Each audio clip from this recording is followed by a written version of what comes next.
Bonjour, dans cette vidéo, nous allons présenter sommairement l'expérience dite de réflexion totale. Alors, pour cette expérience, je vous conseille de commencer peut-être par ce dispositif, donc qui est le dispositif pédagogique qu'on a utilisé en classe pour montrer deux phénomènes, en tout cas un premier phénomène qui est le phénomène de réfraction. Donc ici, vous avez une lumière qui arrive sur une forme dite un hémicylindre, qui est en plastique, plus précisément c'est du plexiglas. Et lorsque cette lumière arrive avec un angle d'incidence non nul, par exemple, allez, 30 degrés, on se rend compte que la lumière, lorsqu'elle traverse le plexiglas et qu'elle ressort dans l'air, au lieu d'aller en ligne droite, donc elle arriverait à ce moment-là à la graduation 30, on se rend compte que la lumière change de direction. Ici, elle est, hop, vers la graduation 48-47. Alors ce changement de direction, ce phénomène de changement de direction s'appelle un phénomène de réfraction. Ici, hop, on devine, alors peut-être que ce n'est pas assez contrasté, voilà, on devine un autre rayon qui ressort au-dessus.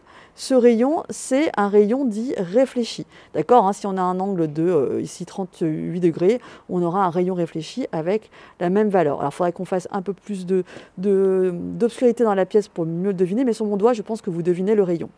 Et ce qui est intéressant de montrer, c'est que plus l'angle d'incidence augmente, plus le rayon réfracté tend vers la surface ici qui sépare le plexiglas de l'air, et à un moment donné, il n'y a plus de rayon réfracté, et toute la lumière, hein, regardez sur le rebord blanc ici, donc là il y a, hop, désolé pour le mal de mer, donc ici il y a réfraction, on devine le rayon réfléchi qui vient taper ici sur le bord en bois, et lorsque l'angle d'incidence augmente, hop, il n'y a plus de réfraction, on assiste à une réflexion totale. D'ailleurs, on voit bien que toute la lumière incidente est 100% réfléchie, on voit même bien que le rayon réfléchi est beaucoup plus lumineux.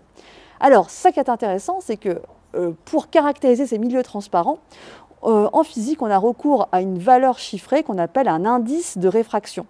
L'indice de réfraction, comme on peut le voir dans l'atelier sur les tubes à essai avec l'huile de colza, l'indice de réfraction est une grandeur qui indique de combien de fois la lumière va plus vite, va moins vite dans le milieu traversé par rapport au vide.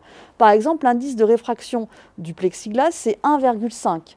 Cela veut dire que la lumière va 1,5 fois moins vite dans le plastique, dans le plexiglas, que dans le vide.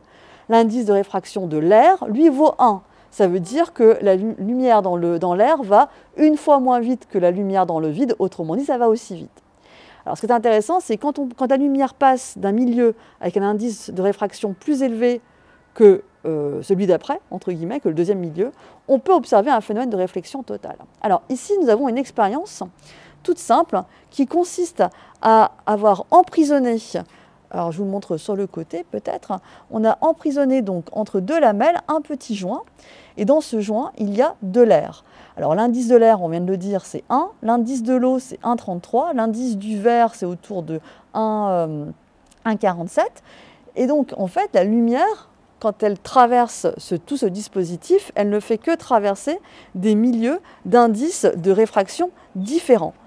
Alors, ce qui est intéressant, c'est que on va se mettre en face du dispositif. Alors, je vais peut-être un tout petit peu surélever le dispositif pour être bien aligné. Et bien entendu, donc la lumière, quand elle arrive, donc la lumière environnante, hein, d'accord, tous les objets, quand on les voit, c'est qu'ils diffusent la lumière qu'ils reçoivent. Et ici, donc, on voit au travers du joint, on devine ce qui se passe donc, de l'autre côté. Hein, je vais mettre ma main, donc là, on devine ma main derrière le joint, d'accord ?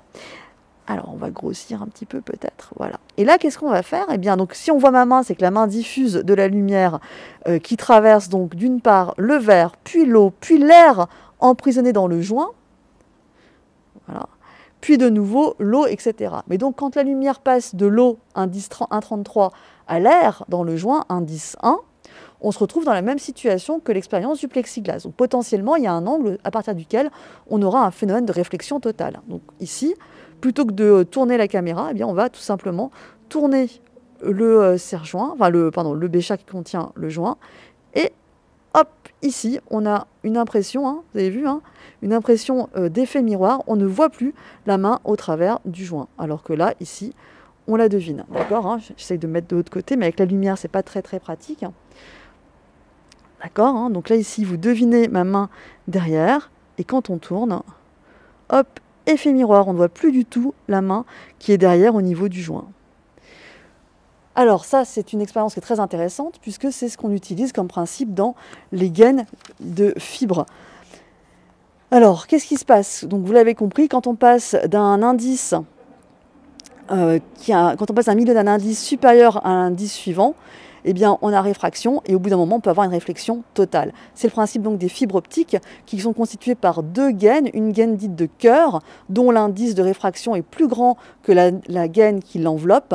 Ainsi, la lumière qui arrive avec un certain angle ne fait que subir des réflexions totales. Elle rebondit ainsi de proche en proche de la gaine de cœur et ce phénomène de réflexion totale permet de propager la lumière dans une fibre et donc de transmettre des informations comme via Internet.